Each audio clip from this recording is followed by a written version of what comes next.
Cheguei por último para fazer a análise da final de Roland Garros, da prévia da final de Roland Garros entre Alcaraz e Sinner. Estava com uma dorzinha de garganta, mas cheguei, melhorei e vamos lá então à final mais aguardada nos últimos tempos, pelo menos aí desde o pós-Big Three, já que agora apenas o Djokovic está em atividade. Sinner e Alcaraz já se enfrentaram 11 vezes na carreira, 12 se a gente contar um jogo de Challenger, e já se enfrentaram 3 vezes em Grand Slams, inclusive na semi de Roland Garros do ano passado, mas jamais em uma final. É a 5ª final de Slam do Alcaraz e a 4ª do Sinner, sendo a 3ª seguida. Nunca perderam uma final de Grand Slam, portanto, vai ser também o dia do primeiro vice de Slam de um dos dois. Os dois que são, inegavelmente, os melhores jogadores do mundo e os maiores jogadores, pelo menos até o momento, dentre os nascidos nos anos 2000. Aliás, bem acima do restante.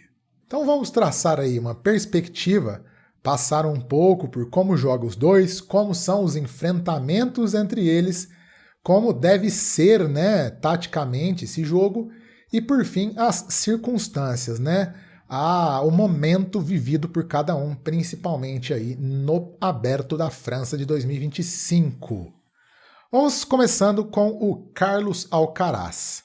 Tem razoavelmente mais tempo de quadra do que o Sinner, né? Ele já jogou 14 horas e 37 minutos contra 12 horas e 51 minutos do Sinner, né? 14 horas e 37 para o Alcaraz, 12 horas e 51 para o Sinner. Por outro lado, o Sinner vem de uma semifinal razoavelmente mais desgastante que a do Alcaraz.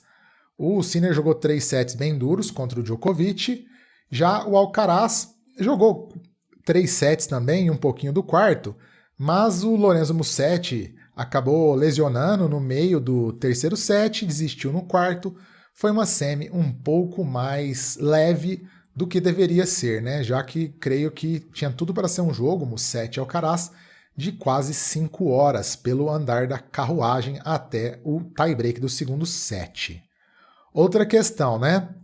Como estão os níveis de cada um deles nesse torneio? Eu peguei aqui uma métrica que acho que talvez ilustre bem como o Sinner está jogando um tênis melhor do que o do Alcaraz no Aberto da França.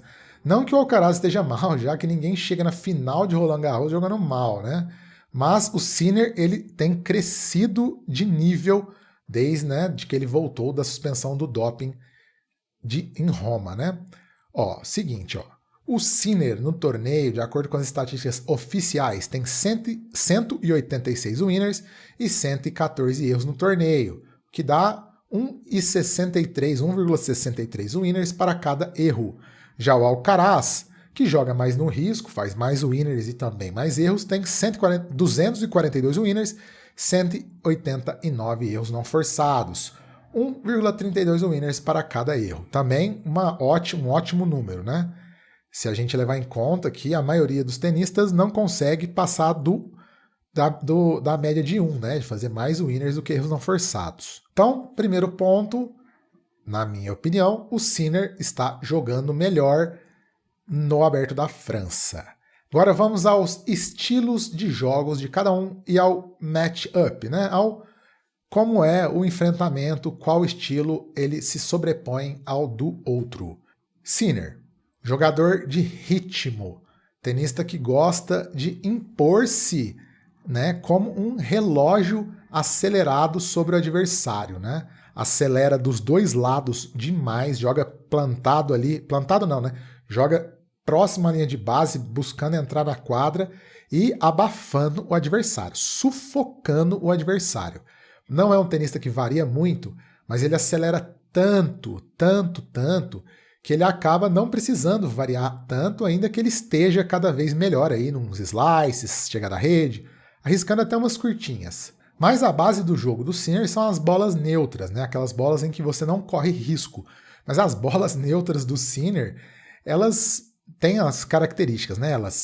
Elas quicam longe da linha, elas são bolas que passam com uma determinada altura da rede, mas elas são tão potentes potentes e com tanto giro e com uma capacidade tão grande de mudar de direção que são bolas neutras que na prática são bolas de preparação para finalizar o ponto ou até mesmo bolas de ataque, né? O Sinner, ele reúne o melhor dos dois mundos. Ele é um tenista hoje conservador, no sentido de que ele não corre riscos, ao mesmo tempo que ele é muito agressivo, porque essas características que eu falei fazem com que ele abafe demais o adversário. Não é um tenista que entope o adversário de winners, mas que faz o adversário cometer muitos erros forçados, e também é um tenista que faz winners naturalmente, ele não força, ele não busca o winner. O winner ocorre naturalmente. Contra o Djokovic ficou muito claro, né? O Sinner, ele ficava ali balançando o Djokovic, uma hora a quadra abria e com uma bola com a mesma potência das que ele estava jogando, ele, pum, fazia o winner. É o melhor dos mundos, né? É o que faz com que ele seja quase imbatível. Já o Alcaraz é um tenista de não ritmo, ele não dá ritmo nenhum para o adversário e joga o tempo inteiro no risco, mas é o mestre disso. O Alcaraz também tem todos os fundamentos, ainda que o saque não seja do nível do restante do jogo, mas tem uma direita fulminante, uma esquerda fulminante, varia demais com o slice, vai muita rede, curtinha, capaz de fazer jogadas que ninguém imagina. Então, ele é quase que uma antítese ao jogo do Sinner, pensando o que é o jogo moderno de tênis, né? Os dois são de fundo de quadra, mas o Alcaraz circula melhor pela quadra inteira e vai mais à rede, varia mais. E no enfrentamento dos dois, acaba que o Alcaraz ele tem essa capacidade de quebrar. É o único no circuito atual que tem a capacidade de quebrar o ritmo alucinante do Sinner. Inclusive, algum analista, agora eu esqueci qual, mas algum analista gringo que produz conteúdo em inglês fez uns prints, né, comparando a posição que o Alcaraz, que o Sinner joga contra os outros adversários e a posição em que ele é obrigado a jogar contra o Alcaraz, ligeiramente atrás da linha do que ele gosta de ficar, porque o Alcaraz empurra ele para trás e também não deixa que ele imponha o ritmo. É o Alcaraz que dita o ritmo da partida entre os dois, num não ritmo, né? Quebrando os ritmos. E o Sinner fica um pouco perdido nisso, ele se torna mais irregular, ele não consegue encaixar tanto os ataques dele e acaba às vezes ficando bem perdido, como a gente viu na final de Roma, na qual o Alcaraz venceu por 7-6, 6-1 ou 6-2, agora me escapou, mas o segundo set foi um baile. Aliás, eu esqueci de falar, né? O retrospecto entre os dois.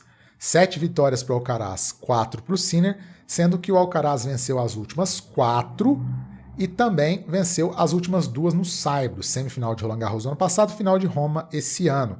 Justamente porque esse jogo do Alcaraz ele não deixa o Sinner jogar e é isso que a gente tem visto. Além do fato de que o Alcaraz sobe o nível para jogar contra o Sinner. Então, nessa questão do Sinner estar jogando melhor contra o Alcaraz no torneio pode não significar tanta coisa assim, na medida em que o Alcaraz tende a subir o nível em uma final e subir o nível contra o Sinner e fazer o Sinner baixar um pouco de nível por conta de não conseguir encaixar seu jogo tanto contra o Alcaraz. No entanto, nesse torneio de Roland Garros, o Sinner ele tem ido mais para o risco do que o comum dele. Não tem ido assim, não tem ido para o limite, né? Ele não vai fazer isso, ele não precisa fazer isso contra outros jogadores, mas eu acho que ele, desde o primeiro confronto, está se preparando para enfrentar o Alcaraz, porque ele sabe que o Alcaraz é o único adversário à altura dele hoje no circuito.